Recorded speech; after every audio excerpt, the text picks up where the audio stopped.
Hello. അപ്പോൾ പൂള കിട്ടിയാൽ നമ്മുടെ കപ്പ കിട്ടിയാൽ ഒന്നും നോക്കണ്ട, നല്ല ടേസ്റ്റി ആയിട്ടുള്ള കപ്പപ്പുട്ട് തന്നെ ഒന്ന് ഉണ്ടാക്കി നോക്കൂ. അതും വെറൈറ്റി ടേസ്റ്റിയാണ് കേട്ടോ. ഒരു പുട്ട്, സാദാ പുട്ട് കഴിച്ച് മടുത്തവരാണെങ്കിൽ ഈ പുട്ട് എന്തായാലും ഒന്ന് ഉണ്ടാക്കി നോക്കണം. അതിനടുത്ത ഞാൻ തൊലി കളഞ്ഞ് വൃത്തിയാക്കി ഇതുപോലെ ഒരു തീട്ടത് ഇതുപോലെ ചെറുതാക്കി ചെയ്തെടുക്കാം. അല്ല എന്നുണ്ടെങ്കിൽ മിക്സി ജാറിൽ ചെറുതായിട്ട് പേസ്റ്റാക്കി എടുത്താലും മതി കേട്ടോ.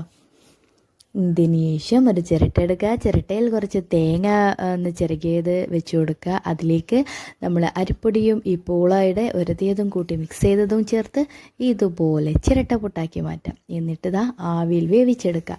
നല്ല ടേസ്റ്റി ആയിട്ടുള്ള പുട്ട് ദേ കിടക്കണോ. നമ്മൾ പണ്ട് ചിരട്ട പുട്ടുണ്ടാക്കി കളിക്കില്ലേ, അതുപോലെ നമ്മളൊന്ന് പ്രസ് ചെയ്ത് കൊടുത്ത് ഇതുപോലെ ഒന്ന് മാറ്റിയെടുക്കാം. അപ്പോൾ നമ്മളെ പുട്ടിലേക്ക് കറിയൊന്നും വേണ്ട, അത്രയ്ക്ക് ടേസ്റ്റി ആയിട്ടുള്ള പുട്ടാണ് കേട്ടോ.